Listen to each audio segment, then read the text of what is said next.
Here he Hey, is. Morning, bro. How are we? How are you, brother? Hey, good. Yeah. Mate, thank you so much for jumping on and giving us this opportunity today. Pleasure. Bro, as soon as we saw it pop up, I jumped straight on it and messaged Jackson. So, yeah, once again, man, appreciate you for taking the time out this morning and giving us this opportunity. Thanks, brother. Thanks for having me on. Nah, our pleasure, man. Look, bro. So pretty much we want to start this podcast. So a little bit about ourselves, anyway. So we're pretty much a new card shop that has just opened up on the Gold Coast. Cool. Yeah, bro. So we're big card avid collectors, and yeah, we started off in the bedroom about a year ago, just breaking some boxes from home and. Yeah, just doing some stuff out of the bedroom, and we managed to get the opportunity to open up a shop here in Arundel. So yeah, that's a little bit about us anyway, bro. Just give you a quick rundown, and we want to start this podcast with congratulations on that, bro. That's awesome, man. Not everyone gets to do that, so congratulations to you guys for launching a business. That's exciting. Yeah, man. It's we're dipping our toes in something that's it's quite a niche market. So yeah, it was growing. It was booming last year. It's sort of taken a bit of it's sort of plateaued a little bit. So yeah, we're just learning to roll with the punches and going with the flow at the moment. But we've been open for about a month now and have grown our social content, have grown our walkthrough traffic and everything like that. So Awesome. While we're on the topic, I guess I'd just like to say that you were a huge inspiration to us getting back into cards. With the little with the Gary V effect that you were sort of hyping up through your socials last year. Yeah. It sort of gave me inspiration to start breaking, and then it all came from there, bro. So yeah, you're honestly one of the main reasons I started to go back into collecting cards, and I'll put that down to now having a shop to you boys. So thank you, man. That comment means the world to me. So I appreciate that. Oh man, bro, we want to start off this podcast. We're just coming up with some names before. So there's a new segment, and it's called Break the Ice. And what we want to do is we want to break the ice and start the potty off with a bit of a pack opening for you. So I know you're a bit of a card collector, yeah, yep. And we just got some UFC Prizms. So I think we'll see what's in store. Do you collect any UFC yet? Nah. I've always sort of mainly been basketball, and to be honest, I've been a little bit like low key on them. Obviously, seen Top Shot and that sort of come through, and I'm sort of diving into the crypto space at the moment as well. So I've kind of just been laying low. So I'm excited to see this. I feel like breaking cards though. Yeah. Sick, bro. Yeah, the crypto market's taken a bit of a hit. Yeah. We're all taking a hit at the moment. Yeah, it's a long ride. All right, my bro. Surely, bit of an Adesanya would be nice. Yeah, surely. All right, we've got Ed Herman. They look cool, eh? I haven't seen any of the Prizm UFC. They do a really good job. Yeah, they do a really good job of the photos as well. Like they've got sick ones of Izzy when he's down on the cage, and so I think Panini is sort of known for on some of their NBA cards of using the same photo time and time again. So it's really good to see that they're starting to, I think, pick a few more decent photos to go on the cards. Aesthetically, that's what you want. All right, bro. Yeah, sorry. There we go. And that's what you sort of should have won, eh? Like you want Panini to take their time on the photos, like the LaMelo Ball one. Like that was just lazy, wasn't it? Yeah. Easy Photoshop. But Lukey could Photoshop better than that. He does a good job, old Lukey. There's our first one, bro. It's a blue Luke Rockhold. So that one's numbered to 199. Yep. Not bad at all. Not our Izzy. We've got a silver Fearless Herrick. What's a Connor worth? Does anyone got pricing on these? Bases go for quite a bit, actually. Yeah, the bases in these Prizm cards, because their first year, they're actually a lot more expensive than like his last year of Chromes. So Chrome. No way, Zion Williamson. Yeah, mate. The fireworks. Mate, that is a good comparison. I've never even especially that shot. Alexis Davis will whip through these last few. We're hoping to hit the auto. There's 2 autos per box, and we've only seen 1 pulled in stores. So, thought did the packs feel a little bit heavier? Yeah, that's what he was doing before. I was trying to use the old hot hands. Yeah, shooting blanks by the look of it. There's nothing big. Hey, they actually caught that. Yeah, we will, and we'll finish is this the first year of Prizms for UFC? Yeah. Yep. But that's exciting. It's exciting, isn't it? Definitely, bro. So, because Panini just acquired the license, earlier this year to trademark the UFC. So previous years, they didn't have any UFC product. It was all tops. And this year they've started to dabble in, like Panini have started to dabble into the UFC, and they've got like the select product that's being released, I think early next month. They look awesome. Yeah, too. they look really Yeah, good. They've got like Brock Lesnar autos and stuff like that.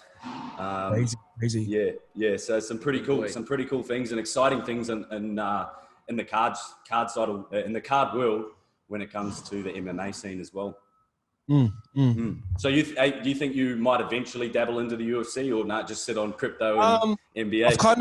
I've kind of just got into UFC like recently. Obviously, one of the first rules of card collecting is actually collect stuff that you're into. I went through a little phase where I heard football was coming. I was buying Mbappe cards and stuff like that. And like once they arrive, like it just didn't have that same feeling as a Luka arriving or a De'Aaron Fox arriving, you know, or even like Alonzo Ball. He's always been my guy, even though he's not doing too much at the moment. But like when I got a select zebra of Zoe, I was like, fuck, this is a good looking card. So my sort of first rule when it comes to card collecting was only collect, and obviously everyone goes into that first little 3-month period where you just give me something. I was in it for 6 months, man. I'm guilty there. The honeymoon phase. And like I was buying hoops, like I was going down to like Seven and buying hoops, and it's the lowest break, but looking for that green Zion. So, but yeah, UFC obviously it's a sport that's going to be taking over. And saying that, if there was an Adesanya auto like floating about and it was at a decent price, I wouldn't be opposed to sort of copying that, because obviously being from New Zealand and he's sort of our guy at the moment. So it's exciting. And yeah, UFC's, I think with Dana White running the joint, UFC's not going anywhere anytime soon. They're the best storytellers. They're the best storytellers. They're the best marketers. But yeah, man, that's going to be huge. Yeah, agreed. What's the go with Prizm and football at the moment? Is EPL, have they gotten in yet or still delayed or what? No, I believe that they've still got, because we've got some previous like 2017 product, and there's EPL in that. So I believe we're predominantly the NBA collectors as well, but obviously selling some soccer into the shop. We've had to grow our knowledge a little bit, but still learning how Prizm soccer and just how soccer works in general. I can't even pronounce half the names, bro, to be honest. I don't break them. I break the NBA and the UFC mainly, but you boys looking into Top Shot and all that sort of stuff as well? Does that interest you, or do you prefer the physical side of it? I don't really know a lot about the Top Shot. I know it's got something to do with those NFTs as well. Yes. Yep. So that's something I did want to ask you actually, because we're quite clueless on that, and we're so set on the cardboard side of things, the physical side of things, that and obviously opening the shop. We don't sell NFTs here, so we haven't really focused on that side of things. So I guess we'll throw it back to you. What's your thought on the NBA Top Shot and the NFTs and where it's heading? Yeah, the hard thing is sort of, like you said, sort of to transition from cardboard to a digital asset, which is like really, really confusing. But it's what's the card store? Oh, ComC. So it's like buying a card on ComC, but you never get it delivered to you. Like think of a digital asset like that. So on ComC you can have cards just sitting there, and then say Luka or say Devin Booker is probably a prime example right now. He's starting to take off, and you bought that card 2 years ago. You got a Prizm rookie base. Like that's going to be worth a little bit more, even though you haven't touched it physically, or you haven't seen it come in and it's got the nice packaging before the styrofoam in it, and you're sort of ripping through and sort of pull that shit out. You still own the rights to that card. So that'll be the best way to sort of explain an NFT. Yeah. And like a lot of people go, oh, I can just see that. I can see that highlight on YouTube. Like what's stopping me from just watching it there? You can also see the photo of LaMelo Ball on Google Images as well. Yeah. So to make that transition from physical to digital is really the hard part. But once you get past that, it's like, oh, this makes so much sense. And as collectors, as you guys are, all you got to do is focus on where the market is. So you've seen cards take a dip over the past sort of 6 to 8 months. Attention just goes somewhere else, and potentially it's on Top Shop right now. So if you guys are moving smart, it's like, how do we dive into that space there as well? So that's what I'll be thinking. Yeah, yeah, that's definitely something that we're looking into because we're also looking into obviously grading cards as well. There's a big discrepancy on what's a reputable company, what's not. So it is always going to be hard to establish yourself like with a grading company. But I think that the NFT is also there's room to dabble into that too. And I think that's such a good thing about the industry that we're in the hobby is that you can be creative with a lot of the stuff that we do. Of course. And I think that also sort of goes into one of the questions that I had for you, man, because I do a lot of the social media stuff for Rip and Collect. And I spend so much time on certain projects that I guess don't always take off, and I'm expecting them to, or feel like they are. Yeah, so like, know the feeling, bro. Know the feeling. Yeah, bro. So I guess what advice would you give for I guess finding that medium balance to go, all right, fuck, this isn't working, or I'm spending too much time on this and it's not gonna take off, or I guess how do you also give yourself some feedback or on that? Yeah, I don't really attach expectations to our content. I'm not trying to really monetize off our content. It's purely from a branding aspect straight away. So can you give me an example of probably the main one that sticks to your top of your mind, and I'll give you my thoughts on it. Yeah, so I guess a big thing was like even just creating creating drop posts. So in order to get people to buy into breaks, sometimes I might spend 2-3 hours on making a drop post with all this product look really fancy and nice and appealing, and then it comes to delivering, and either I don't get much attraction, or there's just no hype behind it, I guess, that the hype that I've put into it. Yep.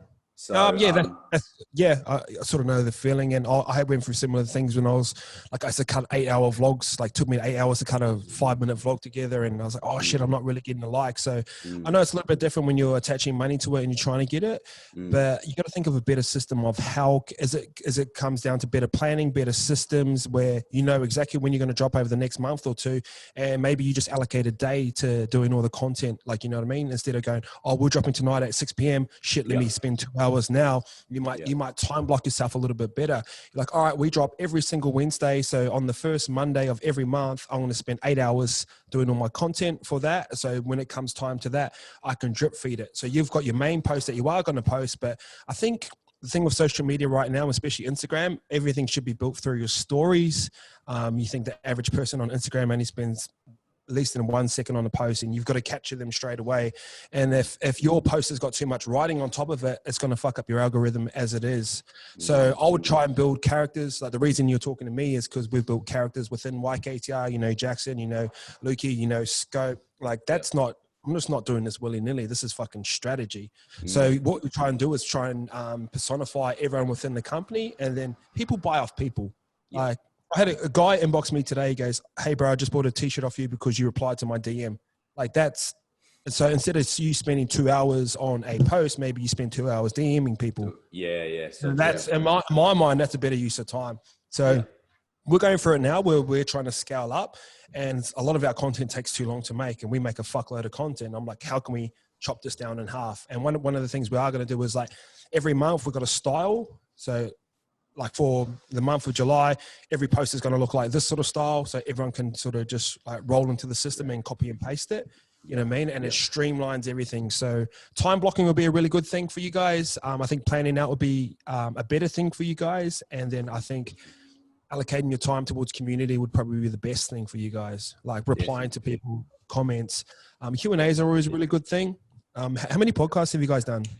This is our 7th episode. We've done about 8 or 9, what kind of podcast? Do you interview people, or is it individual ones? Yeah, so we mainly chat about so when we have the opportunity, we'll get special guests on, but mainly just chat about the experiences that we've had in the hobby, and then getting others to speak about the experiences, not necessarily too much, there's too much relation to prices and costs, how much money's behind a certain card. We want to sort of take it away from that and just give the experience of pulling like a good card.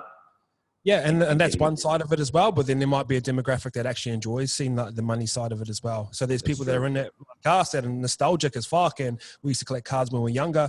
Then there's other people that are jumping in it, like a Cameron Munster who wants to be in it because he loves to gamble. Like he just buys breaks. I seen him last night, and he's still trying to buy into breaks and shit. We got a message from one of the boys the other night going, "Oh, you guys still going?" And we go, I didn't get back to him the next day, and he goes, "Oh, I was with Cam Munster last night, and he was just feeding for some box breaks." So yeah, it's funny that you say that. Yeah, and then we went through that sort of phase as well. And then there's people that's a little bit more strategic. They're like, "Oh, maybe if I buy 3 trade 9s instead of 110, like you can start to track stuff like that." So I always found stuff like slab stocks really interesting. Like they used to have graphs of like how like Ben Simmons is probably dipping down right now because he can't shoot. I used to find that sort of stuff interesting and build content around one, education, and the other side, entertainment. And if you really look at YKTR from a really basic standpoint, that's all the content I try and do is either educate, try and help people in some way, shape or form that they need help with, or entertain, where we've got to show like 10 and a can where the 4 boys just talk shit. So if you look at content in one of those 2 categories, you can make a lot pretty quick. So you guys might do one special guest a week. You might do a little catch up during the week. We do one called Inside YKTR. And then you might do a Q&A. Q&A is always the best form of content. So you might answer 5 questions on, is now a great time to invest in Ben Simmons because he'd be down right now. So that, and then you go, oh, here's my 3 takes on why. Here's potentially where he could be going. If he lands at Golden State, or if he does a trade with Portland and CJ McCollum comes over and he gets to link up with, you just start building stories like that. Because I find whenever I was investing into cards, I wasn't really investing into player stats. Because as you know, Russell Westbrook's not that important. James Harden's not that important. But Rui Hachimura, like, I'm like, well, fuck, I need to get one of his cards because he's the first Japanese dude. You know what I mean? And if you guys can start to initiate storylines, and it might be called the hypothetical cardboard like podcast, something like that. So and just start talking shit like that. So Scope's going to be doing a bunch of content now where like he's going to name like a Mudders 13. So people that are a little bit chubby, that are gun and football players, and now fullback's going to be Latrell Mitchell. We just build narratives like that. So it keeps people entertained and not really educated, keeps them more entertained. And then hopefully they buy into the bottom part of your funnel, which would be your cards. Yeah, well, no, that's a great point because I think we've been channeling so towards the experiences in the cards and forgetting that and not realizing that, like you said, there are going to be people that want a bit of everything.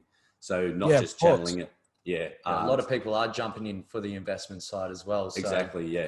Because it is a big money. It's an investment. Exactly, like I sold a couple of Lucas 2 weeks ago, and I made like 3.5K. So fuck, this is mad. And I was buying them pretty cheap, pretty early. So it is that's a big part of everything that you're covering as well. And off the back of that, say something like this podcast here, say we go for half an hour, 45 minutes, whatever, just be stripped up into like 10 pieces of content. Like I said, 5 different things, which turn into quote cards, which you can make on Canva. You guys microclip 1-minute clips, you know what I mean? So if you guys are really smart, like I said, time blocking is really important. And the reason why I'm jumping on podcasts now is because I just need more content where not only am I giving back, but I can microclip all this sort of stuff. And I could be pumping out 10 pieces of content a day. So this stuff's really important. And you guys just got to copy the model.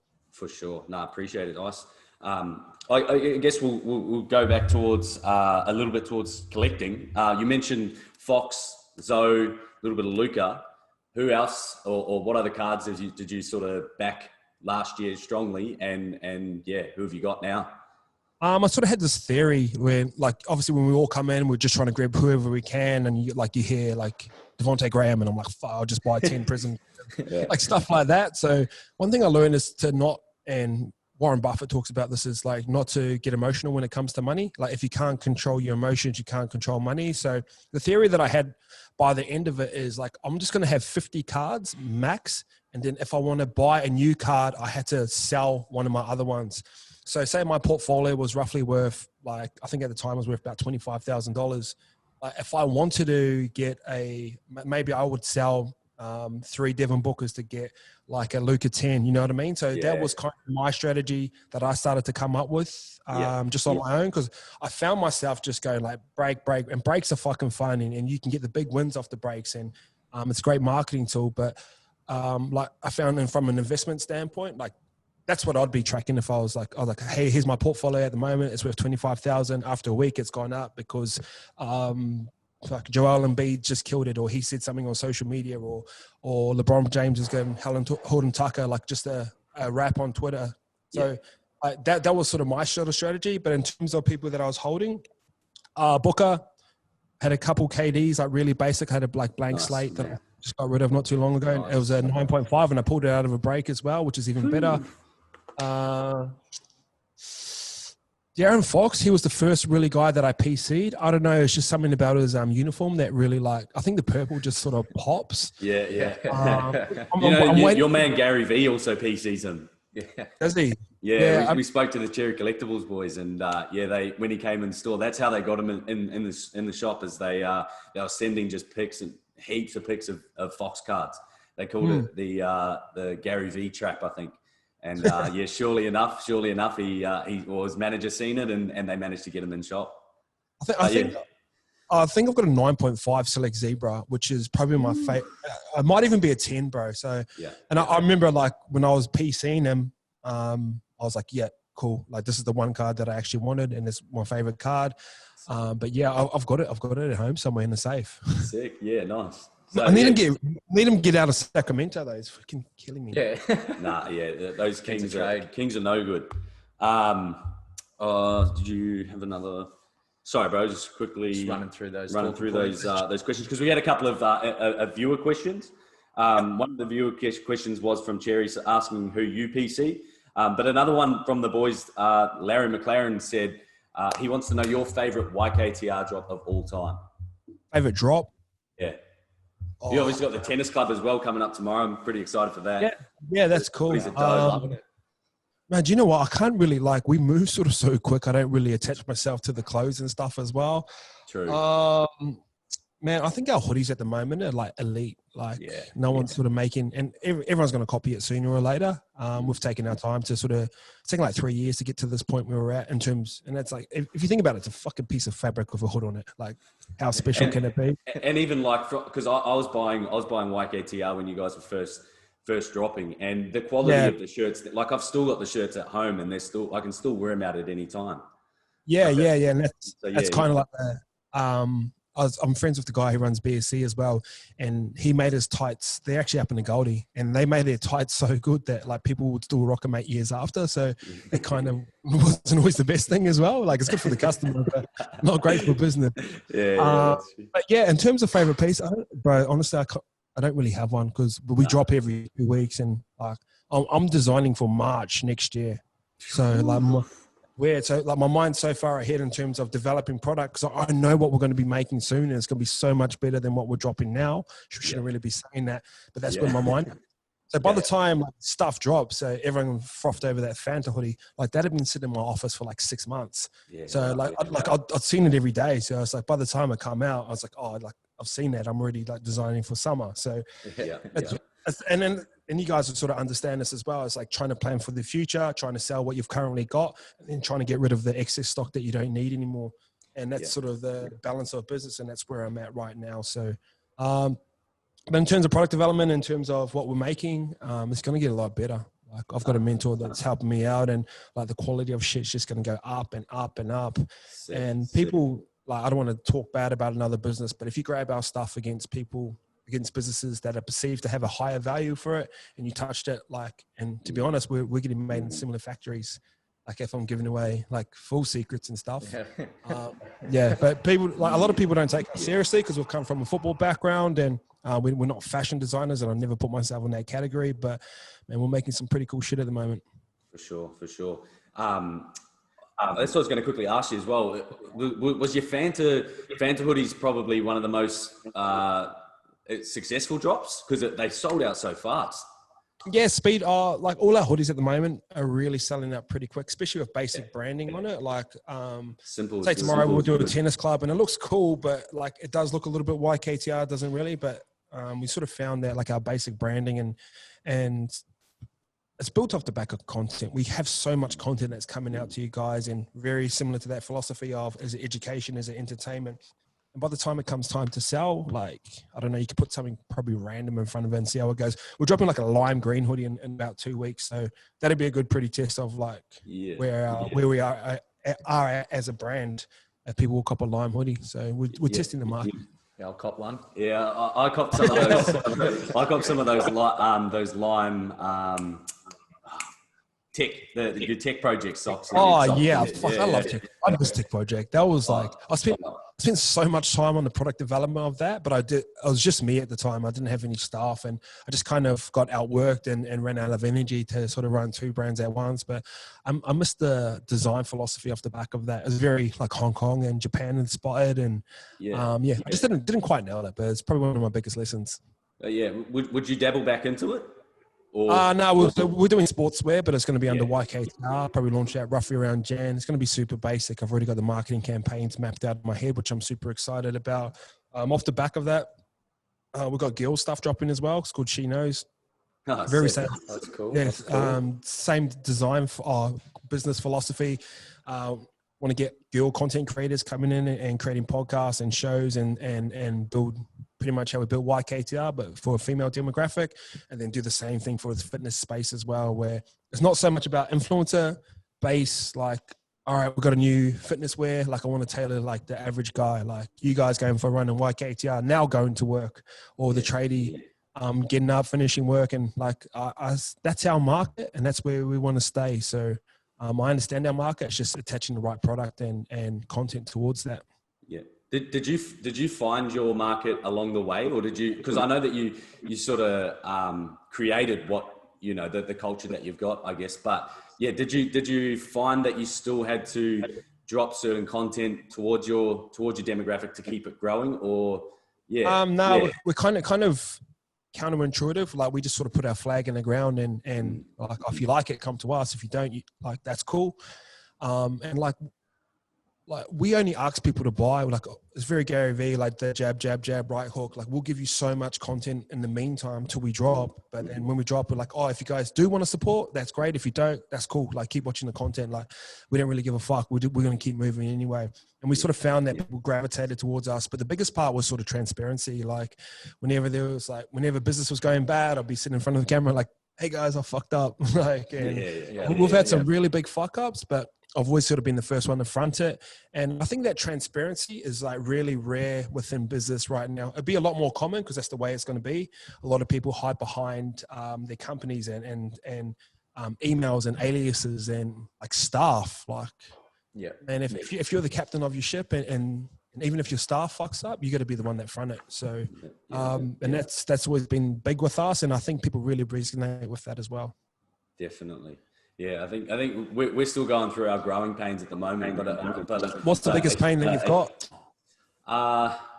The technical, like with all our computers, because obviously a lot of our stuff that when we do live breaks, it's all technical. So we've actually hired in we've outsourced a media guy to help us out with all that sort of stuff moving forward. But and then I guess the growing pains that I talked about earlier with our social content. Not really knowing, not knowing if the crowd's enjoying it or what's working, what's not working. But yeah, I think even just after this chat with you today, I'm just thinking about what I can actually do moving forward and planning ahead is going to be a huge thing. So obviously I do like a lot of different things and run multiple different businesses, but like if you look at my calendar, I kind of just focus on like one thing a day. Like Monday might be YKTR and close and stuff. And obviously I have to jump on, like I think I'm on 10 to 14 podcasts this week, including my own and stuff like that. But that's just part of my day right now. But then on Monday, I need to be doing something. On Tuesday, like all the boys start to come in, they'll start rolling through soon. And I've got to be on those. On Wednesday, we do stuff, you know what I mean? So time blocking has become really important in terms of that social aspect. What about supply, like stock in that? Are you guys sitting on too much? Is that what you're trying to balance out, or is that the hard thing? Not necessarily trying to, we're not sitting on too much stock. I guess, it's our breaks side of things. So our online breaks are just slowing down. And a lot of the people in our hobby tie that to how well your actual business is going. When a lot of these guys that are, I guess, again, I don't want to throw shade on anything else, but you know, a lot of these other guys that are filling breaks, I guess, are still doing it from their house or still doing it from home and haven't necessarily got a house. So in terms of like, you know, reflection of the business, it doesn't really give a good one.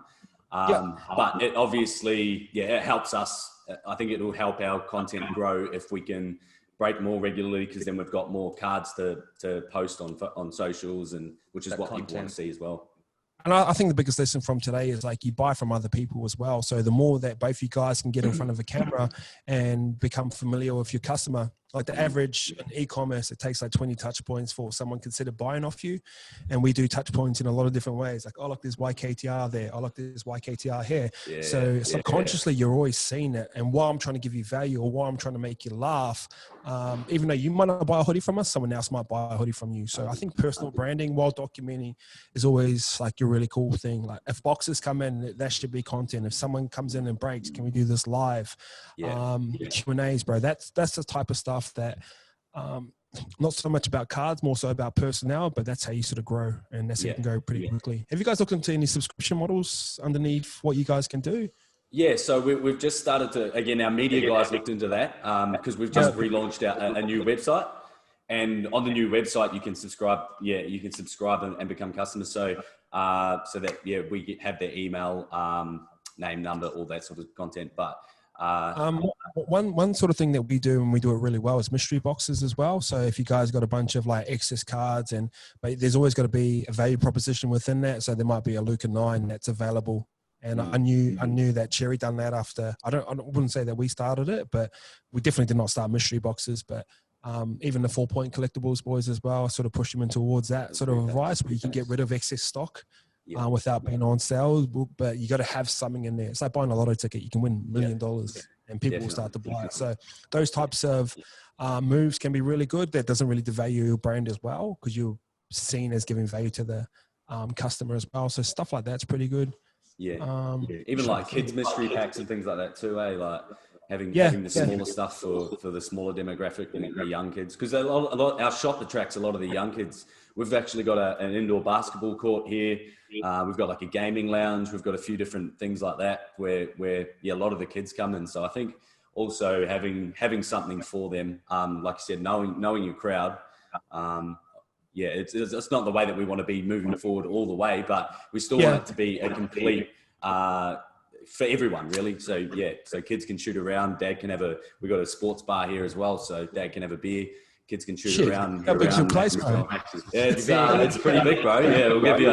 I'll give you a little tour quickly before we wrap it up. There's our basketball court. We've got a little glow up, little LED lights.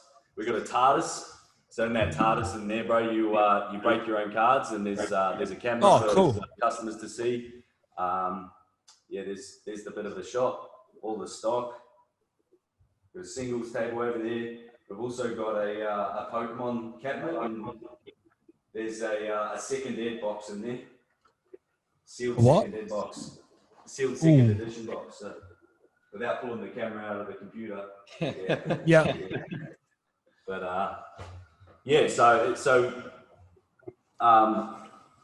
sorry, mate. So going back to that, there's something for everyone here. We're even thinking about getting like some kids in here to do like a little break for kids, I guess. Just mixing it up like that, doing different things, but I guess. Yeah, like I said, it's not always knowing where our content's going to be or where it's going, but pumping it out is a big thing, I guess. And if somebody scrolls down and sees, oh shit, there's kids doing breaks here, or like you said, if they're wearing a Rip and Collect shirt, at least it's extra branding, and it's something that people aren't always doing as well. Yeah, and like it wouldn't be a bad idea for you guys to set our month ahead and go, all right, this is going to be our content strategy, and measure it off the back of that as well. You know what I mean? Like on Mondays, we're doing this, on Tuesdays. Like, that's not a bad idea. So if you're a restaurant and you're selling like chicken on Mondays, it might be about the fries. On Tuesday, it might be about the buns. You know what I mean? Like that's a strategy. Or even paying attention to when you guys post. Like all right, every morning when I get up, and you don't always have to talk about cards. Like what are you into? Like, what do you boys like? We got a show called like Scope does bacon and egg rolls. Like, what the fuck's that got to do with like, what's that got to do with YKTR? And it's not about just like bacon, which is important to know where a good bacon and egg roll is. It's just content. Yeah. And we humanize Scope in that way. So he's not just the podcast guy. Now he's into punting. Now he's into bacon and egg rolls. Chico's going to launch a cooking show pretty soon. I wanted to go around restaurants. You know what I mean? So it doesn't like when are we talking about clothes? It's like fuck all, but that's what we actually sell. And that's sort of how you humanize someone. And Gary Vee's very big on that. Like he'll talk about cards, he'll talk about crypto, he'll talk about business. And the same sort of philosophy that I go with as well. Like I was really big into cards. I'm kind of into crypto right now. I am into crypto, but I just don't want to be the crypto guy. Man, I post photos of my fucking dog called Mello. I don't know. And then there might be someone with a dog that looks similar to yours and like, oh, have you seen this dog? Oh, these guys do cards. So there's always that strategy of that as well. Yeah. You know what I mean? So it doesn't always have to be about like, how can I make money? This is what it feels like when it breaks. Like break it up. So that'll be my biggest tip for you guys. And that way you can make a fuckload of content. Yeah, definitely. Sure. Yeah. I guess one question that I just had then was like, if you realize something's not working or it takes a bit of a dive, do you leave it or do you work out different ways and different strategies on how we can get it going again? No, you're just sort of a step closer on to figuring out what does work. That's like, and you get to a point where like we make so much fucking content. Like I don't even like once I post it, done. Like I'm on to the next. Yeah, cool. And like I do spelling errors and shit like that. People are like, oh, you spelled that wrong. I'm like, oh, that was like 3 posts ago. It was only at lunch. So it's just about constantly moving forward and just throwing and seeing if shit sticks to the wall. And when it does, double down on that. Your thing might be Q&As. Your thing might be, you might, just trying to think off the top of my head. You might get a guest to come in and you guys do an Uber Eats review while breaking a pack of cards. You know what I mean? Just to break it up, stuff like that. Or you got one pack and you drive over to someone's who's a sports player. I can see rugby league in the background. You go see David Fafita and you ask him 5 different questions while breaking up a pack of cards. You know what I mean? That's content to me. And not only that, you get in front of his audience as well and say he's got 100,000 followers. Surely a couple of them collect cards. Yeah. For sure. Start moving like that. That's how I'd be moving if I was you guys. I think we've started to like subconsciously even put ourselves as like the forefront of rip and collect as well. Like we actually had a bit of a break battle last year and we just had a point scoring system and it was all luck on who won.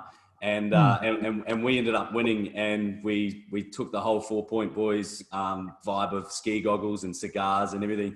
And we did all that when we won we were sprayed with champagne and smoking cigars and stuff. And I took the photo of his face and he's smoking the cigar, and I've just photoshopped it on almost like every like Zion's body and similar to what sort of you guys do.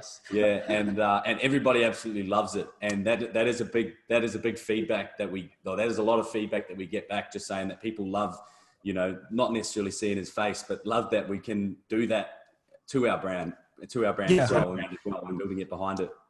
And you want to be with your brand. It's like card collecting's fun. Like your content should be fun. It shouldn't be all straight up and down and numbers and stuff like that as well.